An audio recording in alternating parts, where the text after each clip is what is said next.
Hello guys, magandang hapon po sa inyong lahat. Huwag pong kalimutan mag-subscribe, mag-like at mag-comments po sa aming YouTube channel. Huwag kalimutan po, Boy Higos TV.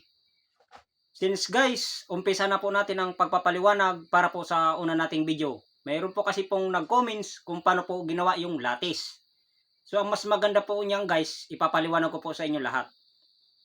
Since guys, kung magpapagawa po ng lattice, ang karpintero po ay close na close po natin para maipaliwanag po ng karpintero kung paano ginawa at mapaganda ang pag-set up.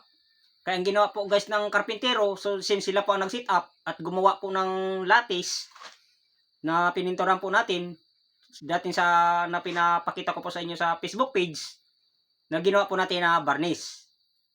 So ang ginawa po ng karpintero doon, tubular tsaka flat bar.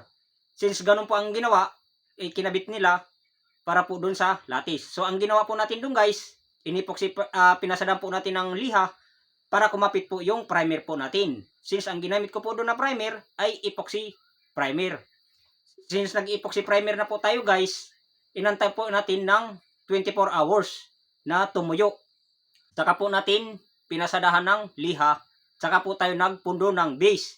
So guys, ang pinundo po namin doon guys ay lacquer surfacer primer. So tinimplan po natin yun ng automotive Venetian red at automotive yellow oxide, automotive black color. Ayun po yung guys ang inan natin. Since nakapagpundo na po tayo guys, pinasadaan po natin ng liha agad. Dalawang mano po yun na ipinundo po natin. Since pakapundo po natin, nagantay po tayo ng pagkatuyo ulit ng 5 to 10 minutes na pagkatuyo at pinasadaan po natin ng liha.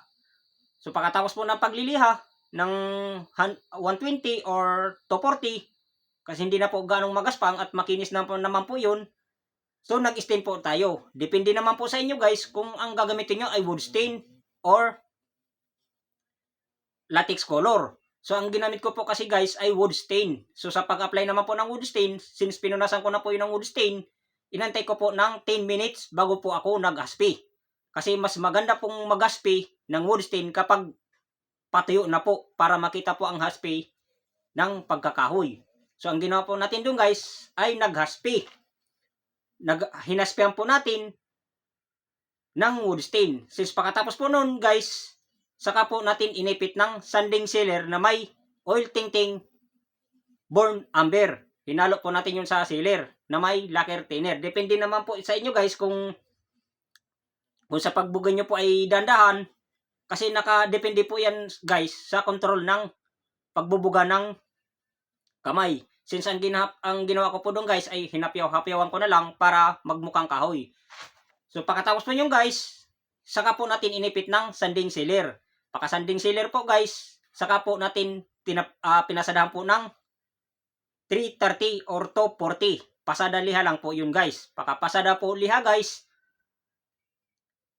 pagkapasada liha po guys, ay tinaputan po natin ng dead flat tsaka clear gloss, water white. Ang pagkombinasyon naman po guys ay 1:1 para po malaman nyo. Kasi pag nasusobrahan po sa dead flat, since pag nasusobrahan po guys, nagkakaroon po ng crack. So mas madali pong mag-crack. Kaya guys, ang ginawa po natin doon, nag 1:1 po tayo. Isang galon pong water white clear gloss at isang galon po na dead flat. So tandaan guys, sa pagpipintura, hindi po minamadali. So mas maganda po guys, kung kayo po ay nakakalanghap ng amoy, ng masangsang na amoy, sus, kailangan po na mag-mask para po makaiwas po tayo sa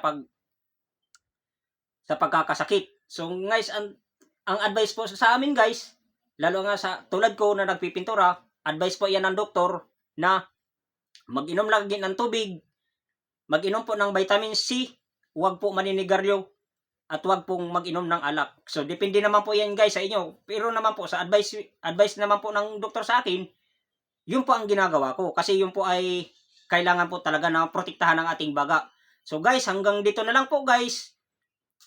Maraming salamat po guys. Huwag kalimutang mag-like at mag-subscribe sa aming YouTube channel. At mag-follow na lang po sa aming Facebook page. Maraming salamat po guys. Thank you.